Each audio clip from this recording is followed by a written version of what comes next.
Hey, it's George. It's a hot sunny day in West Palm Beach, Florida. I'm so excited to be doing the extravaganza for 2023. This is the huge February show. I didn't get to do January, so it's my first show of the season, and I have a lot of fresh stock. I'm going to show you a little of it.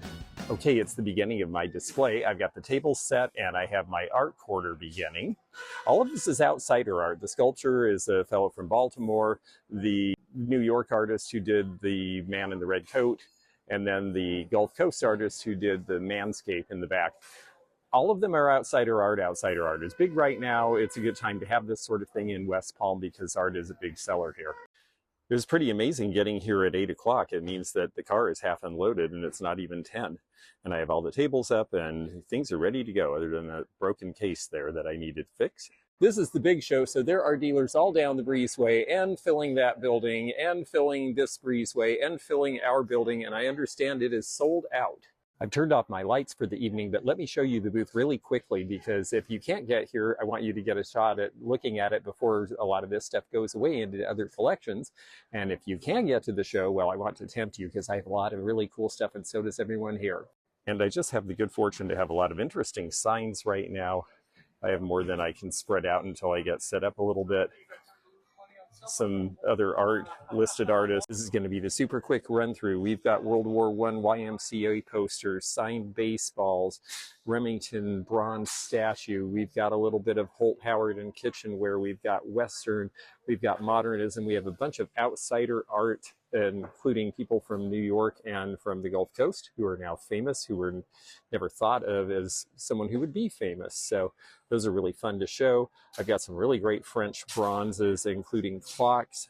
I have the jewelry covered. That's the pink towel, and some things that viewers have asked for are being put aside. But I have a different looking space than usual. I have beautiful European porcelains. I've got Frank art, but it's definitely a different mix for me. I do have more jewelry to put out, but this little Italian Bombay chest is very cute. These are all really nice pieces. It's just a little different than people are used to seeing from me. They're used to seeing a little bit more of this than perhaps this. But that's okay, because I am a generalist dealer and I love all sorts of different kinds of antiques and vintage, and that's what makes it interesting to me. So I am excited to be selling French clocks and pieces of Dresden and Meissen and other fine European porcelains, along with my usual things like Bakelite jewelry and fun 70s pins. These posters are really neat over here. These are First World War for the YMCA, 1918. War Work Campaign. Workers, lend your strength to the red triangle. Help the fighters fight. The front actually ended up being the last part of the booth that I did. I had to just sort of pile boxes and cover them to extend my display space, but I think it actually came out all right, because I have this really neat piece here, 1980s Deco Revival airplane lamp that a lovely viewer supplied to me. And these pieces here, the great eyeball lamps, and this is the first time they've been up at eye level where you can see the great color of the bulb, so I'm hoping that will sell them. Signed baseballs, the Belgian bookends, and then I've got a bunch of little sort of little things people like to look through, paper items, ephemera. They're kind of hidden on this shelf, but I thought it was all right, because the fun of it is that people will be at the opening to the booth. It won't block the booth, but it will create interest and make it look like something's going on here, which really is an advantage. Some really fun paper ephemera I just got. I love Little Pussy, and on the back is Ride a Cock Horse. Miss Sniff, the fuzzy cat, who has a somewhat well-petted front end made of felt, and then the Romance of Rubber. Oh my. A whole lot of little ephemera that I need to integrate into the ephemera I've already got, but I'm just going to let people dig through it. This collection just came just like this in a box last week. My friend across the aisle does Beatles memorabilia, and so she'll probably want the Help Band-Aid and the little John Lennon charm, I suspect. I did bring the Western. I actually sold some Western in outdoor, and I have a feeling I might do so here as well. There are a lot of people from the West Coast starting to discover Florida. This is a really neat looking book. I like the lithograph fun little buttons. It did a little bit of kitchen in here, along with just some general stuff, because it was fun and it gives it height and presence, and people can remember my booth because I have a purple flag. I did get a nice collection of Art Deco marble from France. Fairly contemporary, but wow, rather impressive high heels. A little toy section, a nice marble French inkwell set that I just got. What I have left in Disney, it sure is a lot less than I had in Springfield, Ohio when I got that collection, but I still have some cute pieces. And then we get into a little more art glass. The Austrian painted porcelain piece on the right is much older than it looks. I had some interest in the bronze. I did sell a bunch of Matisse and Renoir jewelry earlier. In fact, a regular customer of mine from Europe, who I have not seen since before the lockdowns, was here for the first time in 3 years. So that was wonderful, and it was great to see her, and I was happy that she still loved this stuff. And she said that Europe's had its ups and downs, but they are holding strong and business is okay. And I said, yeah, we are too. Frank Art Nude, that's a wonderful ashtray. And then these fantastic figurines.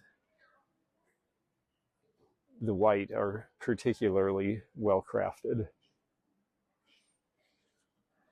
The ware would have been made in Meissen. Some is soft paste, some is harder paste, some is as far back as the 17th century. These are very well painted birds with the Meissen mark. A lot of these have Dresden marks. Dresden was near enough to where Meissen was made to have the blanks shipped there, and then the Dresden decorators decorated those wares, but Dresden did not actually produce these things. They were all, in fact, from the area of Meissen. And then lots of fun stuff down on the floor. I brought tons of art, tons of things. Well, you know, the Chippendales dancer is under there and he needs a tip. So, you know, so far they've only given him foreign coins that aren't worth anything anymore, but he's trying real hard. Camel Matches, Razor advertisement board. And then we've got a stack of games, including Mother's Helper and Grand Nationalist Sweepstakes, Game of Chance, the Peter Pan game, Philadelphia game that has W.C. Fields on the front. That's kind of fun. And then the Runner's World Marathon. I'm not sure how a marathon becomes a game. That seems like serious work to me. Football, Chinese checkers, really nice beveled glass mirror from about 1940 with a nice frame. Some fun advertising. They're just paper 1950s era advertisement pages, but look how much fun they're having. That guy wants Cupid or he wants that ice cream cone. He can't decide which. All meat wieners insist on the best. Yippee! They said yippee a lot in the 1950s, apparently over graham crackers as well. So another box of just ephemeral, interesting things that just all came to me, including Peter Frampton, if you remember the 70s. So, a bunch of Roseville and other ceramics. And we're just having a lot of fun. I think the space looks good. It's different. It's interesting. And we are ready to go on my end pretty much. Well, now that I've shown you my booth, I'm going to take a look around the rest of the show and do a little bit of shopping. I'm going to the part where we have dealers who are here only for February, because they have this show every month, and there's lots of people in the main hall who come month after month. But our out-of-town dealers and our snowbirds only come for this show. And those dealers start right when you get out into the breezeway. So we have a bunch of folks that we don't always see here, and they're just getting ready because we're early. We're about an hour before the show starts.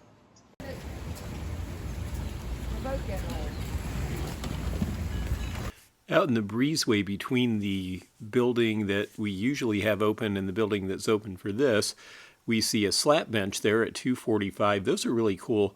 They used to be a lot cheaper, but people have caught on. Red Wing Bob White pitcher is a neat shape. And then this thing, the hassock fan that you sit upon, $125. That's a pretty reasonable price. These teardrop shaped candlesticks are Blanco. These have a 2020 mark, but they were originally made in the 60s, and you will find them from back then sometimes. So we're going in the back building because this is where a lot of the dealers who only come to this show once a year are located, including my friend Oliver from Montreal. It's great to see him back. We haven't seen him since before the pandemic, and as you can see, he gets really expensive high-end fashion. He gets factices, he gets, well, you see the labels we're talking here. His stuff is expensive and fun, and he's got great style, and it's very colorful. This big meat tray is an 1860s Staffordshire piece from England. It's got the tree in it, and so it's got a well for the juices. It is the Etruscan pattern, and it has this interesting red-orange color because Imari china that was coming over from Japan at that time had those colors. And so that caught interest in Europe, and you saw a lot of this sort of red-orange. Signs, everywhere a sign, and these are some really good ones, similar to mine, the war ones. They're hundreds of dollars. Costume jewelry, boy, these people have a lot of it. Let's see if there's anything we can buy for resale. Looks like a lot of fun beads. I like the colors. I'm not selling so many of these kind of beads, but the pink is kind of eye-catching and multi-strand, and from the 60s. That would be a good look, really, depending on the price, but the prices are pretty low, $10. Here's an English chintz pattern we don't see very often. This is called Ivory because of the color of the background. It's by Crown Ducal, which was a good company. I'm finding a lot of interesting things by them lately. And then on the bottom you see what has been popular for a long time, these black colored backgrounds in chintz, especially like the Balmoral pattern by Royal Winton on the right there. And these have a big collector following and sell for more than the average English chintz patterns do. This guy's got some good old-time signs. He seems to have them attached to boards for his setup, which he's working on right now. Like I say, we're a little before the show starts, but he's got Coca-Cola and 7-Up, from the 1950s buttons to the big 1960s 7-Up sign. It looks like prices are anywhere from about $600 on up. Still banks are another area of collector interest, and I think they're fun. Look at the pirate there. Some of these are newer. The Banthrico, like the ferry boat there, or the steamboat, are from the 70s, but some of the older iron ones are from the 1920s. Prices can range from about $20 for the 70s era all the way up to $75 for the still banks from the 20s.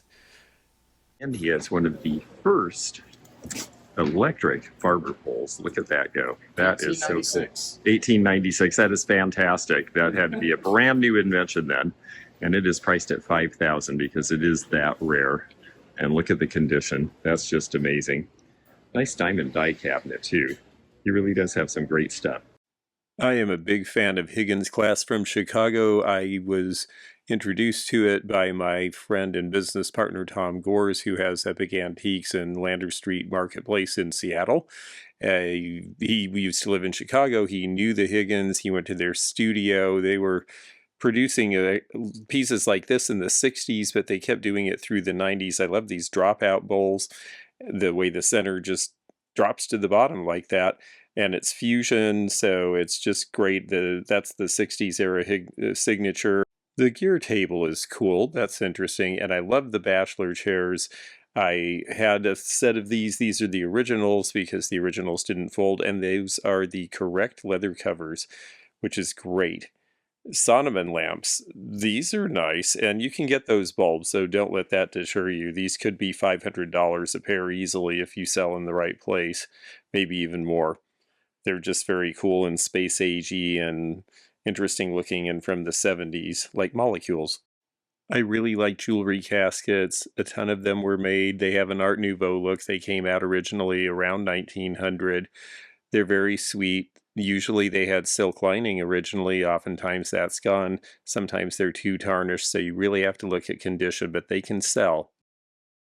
And look at these great banks and tobacco humidors. I love this guy with the jester's face, only $40. These are all from about 1910. The larger ones were tobacco pots. The smaller ones here are banks, because you can see the bank head in them. These are mainly going to be German or Austrian, around 1900 to 1910, but I really do like the jester, I have to say, of all of them. That's the one that's the most intriguing to me at $40. I might just buy that guy. Wow, a blast from my antiquing past. Royal Dalton, we had a dealer from Canada who would bring lots of this down to the States and sell it in our malls. And there's your mark. The shapes of these are really interesting. They're from the 1910s or so. Some are Dickens' ware, some are other English stories.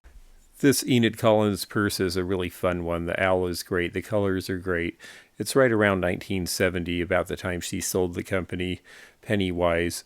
Cute design, and the condition is pretty good on this one. You can tell it was worn, but not too badly, and it's still great.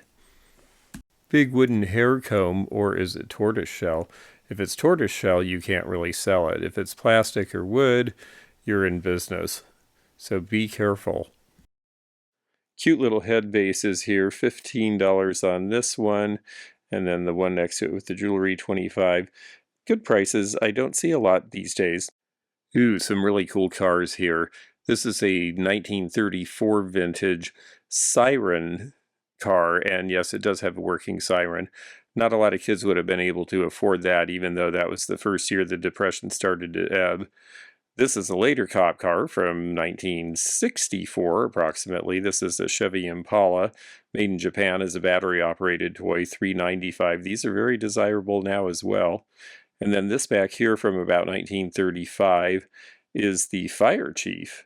It was another one that was really great because it had light bulbs for light bulbs, and that was expensive then too. These are really fun too. This is Charlie McCarthy. That's Candace Bergen's brother, and he had a Marx car when he was a young character. Next to it is G.I. Joe, who does tricks and turns. G.I. Joe is priced at $195. He's in pretty good condition. This next little cowboy is from the 1950s. And then who do we have down on the end? This is some famous comic character, Mortimer Snerd, yes. And Mortimer Snerd had his own Marx car as well. He's a little more obscure now, but his price on that is $295. Baby boomer kids and some of their older brothers and sisters were big fans of radio shows, and radio shows gave out badges. You sent in box tops, you responded in some way, and they would send you things, and it could be Roy Rogers, or it could be Hopalong Cassidy, or it could be whoever your big hero was. So if you're of the right age, look and see if you recognize any of your heroes in here, because there's a whole bunch of them. And these still sell, partly because they're fun and partly because they're badges. $45 to $145 are price ranges on these nowadays. Some cool old gum machines. The topper, the floor model here, is a 1-cent variety, so this is pretty early on, probably about 1930. The Ford banks are the ones that we see more often with this spring-loaded top here. Ford would donate to charity. So they became ubiquitous. I like the dexterity machines from the 1950s that they had in the bars. This one's cute, over the rainbow. You're looking for the pot of gold. Nice gum machines. I especially like this one. It's officially an antique, 1923 patent date, so it is 100 years old. You can even see the runs in the glass. That's a cool old machine. Very, very nice brass scale here. This is a gum advertising machine, but this would have been in a candy shop to weigh things there, and then the gum advertising is on the dial, so it faces the customer. This dealer has a wonderful collection of Majolica, so let's take a look at some of these nice old pieces. These are all 1870s, 80s version. 6-inch pitcher with the water lily is $160. It's in really good condition. That's actually a good price for those. You see a lot of these dessert sets that are German or French from around 1900. This one has a French mark. It's $225 for the entire set with the serving plate and all of these square plates, which have a nice French mark on them. 20th century on those. This set's a little bit older with the grapes. Yeah.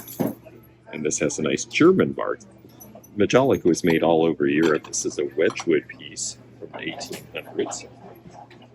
These are also Wedgwood. And then we're just going to show you a whole host of different ones. I always like these portrait plates. They're not particularly rare, but they have such a neat look to them. The way that they're done in the two-toning. Every so often you'd see them with seams. These are Wedgwood as well with the birds. And then occasionally you'll even see them in metal bales, which I find interesting. This is another German piece, priced at $135. And then some really beautiful pieces. I like this tobacco set for only $110. She seems very pretty and nicely done. The fish pitcher, the creamer is $65. The larger ewer behind is $135. So really the prices are very good on Majolica now. For new people starting to collect, this is an interesting area with a lot of color and a lot of style that is now available at prices you can afford.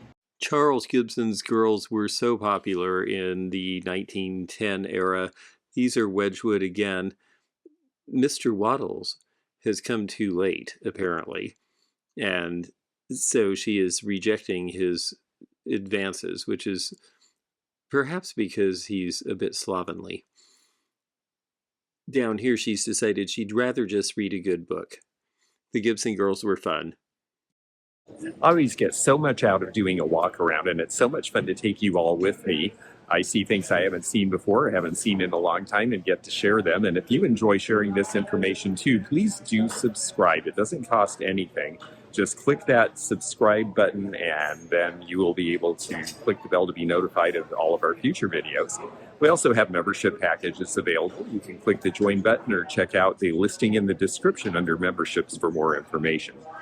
Because it's the extravaganza, the back building has a second Highwayman art dealer. And look at this one, it's a Willie Daniels. You can tell because of the really vivid color and the use of light. The source comes from the background. It reflects off of the water. It's very, very strong and vivid, and you cannot mistake it. To the left is a Harold Newton. See how the light comes from a different source. It's a little more muted and a little more soft. What a great shape for a 1950s glass and lucite table. I just love that. I would own that piece, definitely. Lucite is really something, and there's a stacked lucite lamp too. I think that one is priced under $200, and look at the great shade. It really makes it.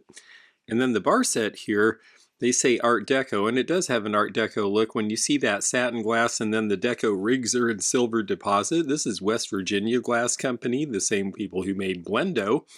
And so you see the pitchers and the cocktail shaker. This has a lot of pieces, including the ice bucket, so this is a good deal.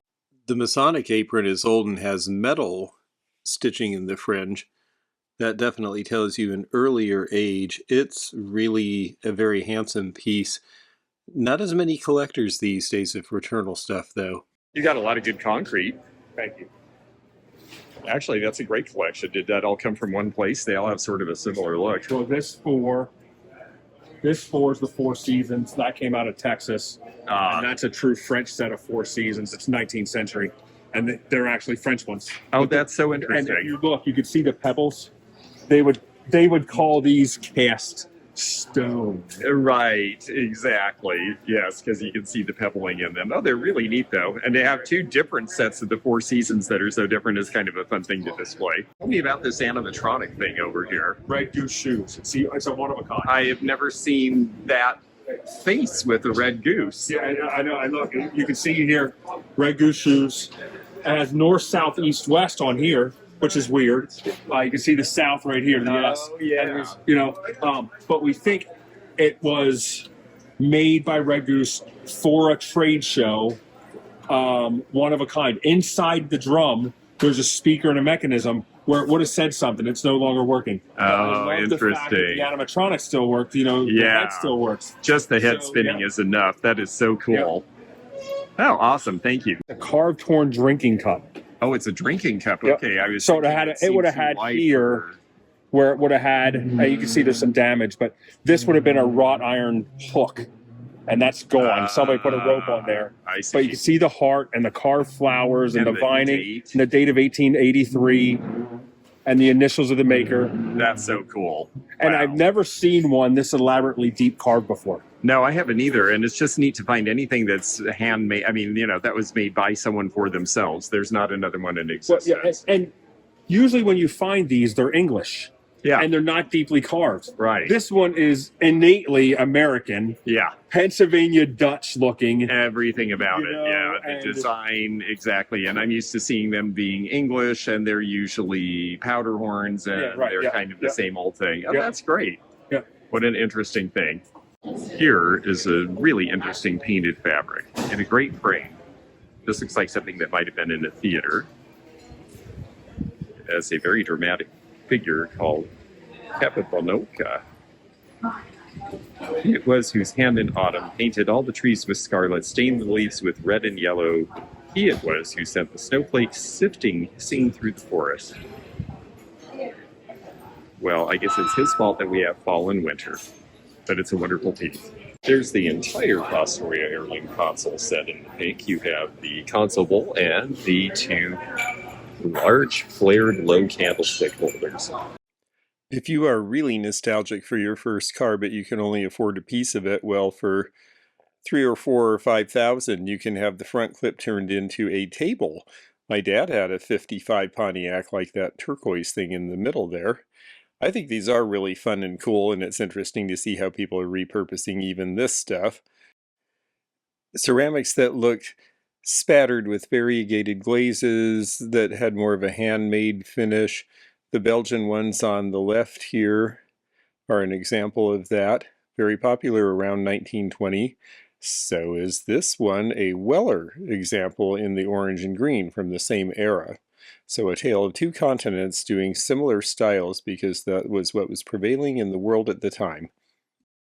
Here's a very pretty hooked rug. I've really become very fond of these. They're mainly from the 1930s and 40s. You see a lot of these pastel colors, but this one's on the large size.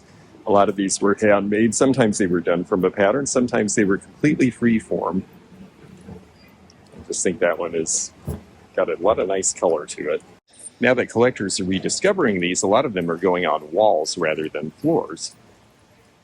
Oh, those are really And sweet those fun, too. and With there's a the set of 10. Which yes, those are really great. Oh, you have great stuff. You have a lot of really neat stuff. Yeah, we're trying to pick it different, you know? Yeah, well, like I'm always saying, different is what sells, so go for different. I buy what I like because if I get stuck with it, I want to enjoy looking at it. You know, right? that's actually a good idea too, seriously, because, sometimes it takes a while to find that person, but that person can be you in the meantime.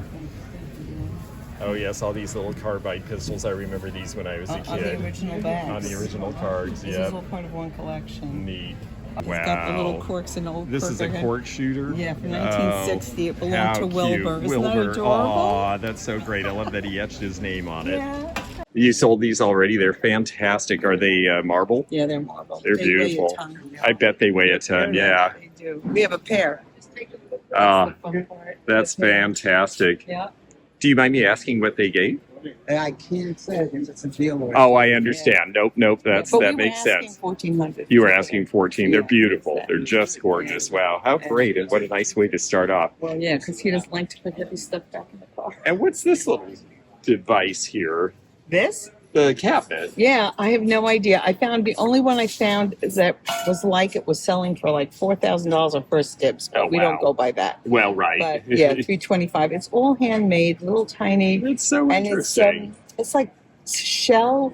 Yeah, it's all and inlaid, it's yeah. all inlaid, and on the feet, it's a really cool piece. That is a really cool piece. You've got some really interesting stuff here. I actually am a big fan of this Franciscan nut tree, which you never see. Isn't this beautiful? That's a great Look, pattern. And this one has a second bowl on the inside. Oh, that's Yeah, unusual. and then and it's beautiful condition. Oh, yeah. Yeah, no, it's a I great don't normally pattern buy that you this don't run into. stuff, but it's so beautiful. It's so nice. Yeah, that's me too. I'll buy the Franciscan patterns if there's something interesting. Nice Yadro piece. Yeah, that's Big a retired Yadro one. piece. Yeah, he's great. This We is have a- Maurice Heaton. Oh, neat. I don't see a lot of Maurice Heaton. That's a great He came from my piece. neck of the woods in Rockland County, New York. Really? And that's where his studio was. Yeah, yeah. So over the years, we've bought and sold. I'm friends with a woman who's, I think, the #1 collector of Maurice Heaton in the country. Oh, that's fantastic. And there's It's the amazing. MH Yeah. mark on it. Yep.